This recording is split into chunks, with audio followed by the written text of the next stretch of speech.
За бүгдэнд нь энэ өдрийн мэндийг хүргэе. За тэнгистэй ярилцъя. Согт тавтай морил. За тэгээд өнөөдөр би та нарт миний ярилцаанд хамгийн их тус болсоорч байгаа.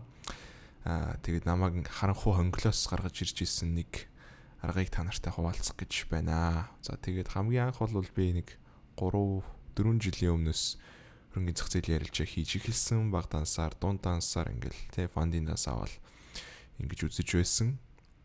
Тэгээд маш их алддаг байсан. Хожлын хувь ер нь бол баг 10-20% хүрдэг байсан үгүй юу? Маш хэцүүхэн байсан. Ер нь бол бүр ингээл юу гэдгийг ингээл баг арилж авах юм уу? Зүгээр л ингээл арилж хийх юм бол миний эсрэг явна гэдэг тийм баг бодолтой болсон. Үнэхээр стресстэй. Тий. Тэгээд заримдаа ингээ миний зүгт ингээд арилж явж маангууд бүр гайхаж майхдаг болсон. Ер нь бол яасан л байсан уу гэсэн үгтэй ингээ бүр харанхуй хонгол ингээд ямар ч гэрэлгийгээ үзэхдэггүй тийм байсан. Тэгээд тухайн үед бол яг нэгдүгээрт одоо сэтгэл зүй талаасаа нэлээд хожигдчихсан байсан арилжаан дээр. Хоёрдугаарт бол өөрийн гэсэн арга барил ерөөсөө суугаагүй байсан.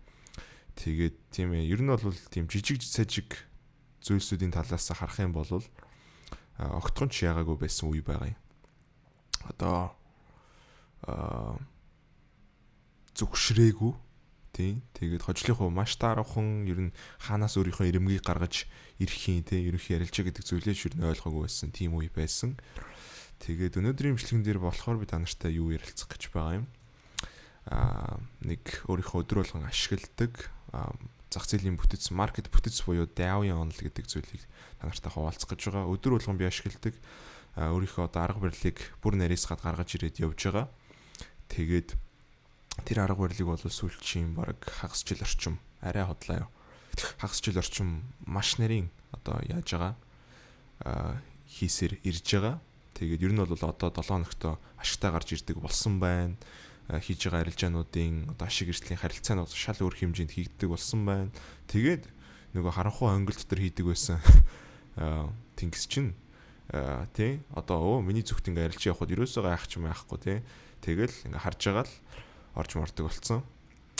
Тийм байна. Тэгэхээр бас яг адилхан тиймэрхүү нөхцөл байдалд байгаа залуучууд байх юм болвол өөрийнхөө арга барилыг хуваалцаж байгаадаа таатай байна. Тэгээд эхэлцгээе. За тэгэхээр зах зээлийн бүтэц гэдэг маань юу хэлээд байгаа вэ гэхээр машингийн бүх цаг зайдуулын GBP/USD бол бүгдээр арилжиж байгаа байх. Цөөхөн хослолыг, цөөхөн зүйлсүүдийг арилжахыг мэдээж зөвлөж байгаа. Тэгэхээр өнөөдөр бол GBP/USD дээр юу хийгээд эхлэе. Шинжилгээ хийгээд эхлэе. За тэгээд ер нь бол зах зээлийн бүтэц гэдэг маань юу хэлж байгаа вэ гэхлээр зах зээлийн бүтцийг энэ одоо path гэдэг хэрэгслээр зурх юм бол их тохиромжтой байдаг. За тэгээд доошоо гарч ирлээ тийм ээ. Маш энгийнээр бол нам орой, нам орой, нам өндөр орой, өндөр нь ярол, өндөр орой, өндөр ярол, өндөр ярол, өндөр ярол, өндөр орой, нам ярол, нам орой. За гэх мэтчлэн явж байгаа байх нэ. Ингээд тэмдэглээд явцдаг. За одоо ер нь бол зарим хүмүүс маань мэдж байгаа ч байх, зарим нь бол мэдгүй ч байгаа байх. Тэгээд энэ дээр маш энгийн зүйл явагдаж байгаа нь юу вэ гэхээр зүгээр л зах зээл маань ингээл юу хийгээ явж идэг. Өндөр орой, өндөр нам эсвэл нам орой, нам хийгээд явж идэг. Тэгээд ингээд зурхад ер нь бол нүдэнд их ойлгомжтой байна. Тэгээд энэ маань юуг харуулж байгаа вэ гэхээр зах зээлийн ингэж тэмдэглэснээрээ зах зээлийнхаа юуг л олдог. Трендийг л олдог юм байгаа. За жишээлбэл одоо энэ хэсэг дээр хэдүүлээ тренд лайн зураад үзэх юм бол юу хийж байгаа байхгүй юу? Эндээс энэ хүртэл өндөр зүгээр өндөрлөг яриавч. Өндөр нам гэж хийж явж байгаад эндээс хамгийн анхны намыг хийж байгаа байхгүй юу? Тэгээд энэ бол зах зээлийн бүтцийн эргэлт хийхийн дохио болж байгаа юм. Тэгээд хоёр дахь удаага ингэ сэтлээд эхлэх юм бол за ер нь бол тренд эргэх шинжир рүү хандж байгаа юм байна шүү. Тийм ээ. Ингээд даун тренд үсээ явж байгаа юм байна гэсэн ойлголтыг аавна гэсэн үг. За тэгээд ингэж харах маань биднэрт ямар даваа талыг үүсгдэг вэ гэхлээр маш энгийнээр бол зүгээр л бид нэр трендийн дагуу арилжахыг зорж байгаа. Трендийн дагуу арилжахыг л зорж байгаа. Тэгээд хэрвээ нам өндөр гэд ингээ хийгээд явах юм болвол яана гэсэн үг. Бид нэр шорт арилжаа харах нь байна. За нэгдүгээрт трендийг арилжахыг зах зээлийн бүтц маань биднэрт харуулж өгдөг юм байна. Хоёрдугаарт бол зах зээлийн бүтцээ тэмдэглэснээр бид нэр хамгийн магадлал өндөртэй арилжих бүсүүдийг олдог. За жишээлбэл энэ бөмбөлгийг хэдүүлээд зураад явъя. 1 2 дэше гарч ирлээ, доошоо гарч ирлээ. Тэгээд хаанаас хамгийн өндөр магадлалтай бүсүүд байх вэ гэхлээр за энэ бөмбөлгийг бас энэ дээр зураад энд дор байж байгаа намцэг тийм ээ. Одоо энэ ханшмаа нийшийг үргэлжлээд яваад ирнэ гэх юм бол хамгийн ойртох намцыг бол энчээ байж штэ. Тэгэхээр энчээ буугаад ирэхэд нь бид нар яана гэсэн үг байхгүй юу? Арилжаа дээшигээ харна гэсэн үг. Ягаад гэх юм бол энэ доороос өмнө нь ийм хүчтэй импульс хөдөлгөөн аваад явж исэн юм байна. Тэгвэл энэ доошоо дахиад буугаад ирэхэд нь мөн адилхан иймэрхүү хөдөлгөөн гаргана гэдгийг бид нар юунд дээрсээ харна гэсэн үг. Нэг өдөр дээрээсээ харна гэсэн үг. За тэгээд мэдээж одоо day trade хийж байгаа болон бага цагийн scalping хийж байгаа хүмүүсийн хувьд бол нэг өдрийг ингэж хүлээх юм бол сар жил болно тийм ээ. Тэгэхээр зах зээлийн бүтц маань ердөөсөө л яана гэсэн үг. Нэг цаг руугаа бид нэр зурж эхэлнэ. Тэгээд яг л саяны юугаар хийнэ гэсэн үг байхгүй юу? Одоо яг л саяны арга барилаар харна гэсэн үг. Хамгийн одоо магадлал өндөртэй байгаа цэгүүдийг олж харах нь байна. Тэндээс арилжаа хийх нь байна. Тэгэхээр энд бол зах зээлийн бүтцээ зөв сурах маань хамгийн чухал байна. Тэгээ баг цаг дээр за энэ бүслүүгөө хүрээд ирлээ гингүүт нь авж байгаа дохионод ч юм бас чухал байна. Бид нэр паттернээр дохио авч болж байна. Шингэн хамлалтаар дохио авч болж байна. За эсвэл order block-оор баталгаа авч болж байна. Гих мэтчлэн явах нэ. За тэгвэл нэг цаг руугаа хэдүүлээ буулгаад хараад үзье. За нэг иймэрхүү ингээд бас ярингаа яг чинь юу гэдг юм байна. Жаахан анхаарал төвлөрөхгүй байх гэдэг юм байна. За нэг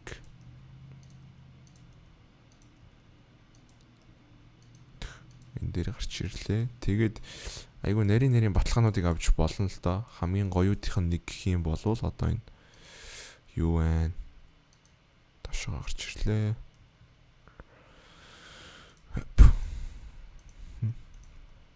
Дэшигээ гарч ирлээ.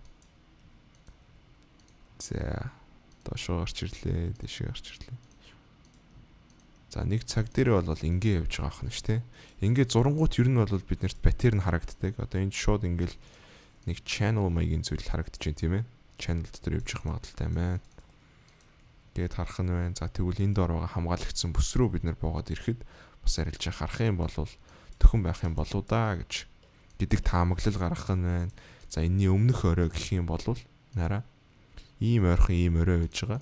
Тэгэхээр энэ дээрээс бид нар юу гэж харах вэ гэхээр энэ оройны дээдлэлт дахиад бас нэг ийм орой байж байгаа байхгүй. Тэгэхээр ерөөсөө л энэ доошоо гарч ирлээ. Энэ дэше гараад ирнэ гэдэг чи юу гэсэн үг юм. Бид нэр доошоо арилж харах маш гоё потенциал гарч ирнэ гэсэн үг байхгүй.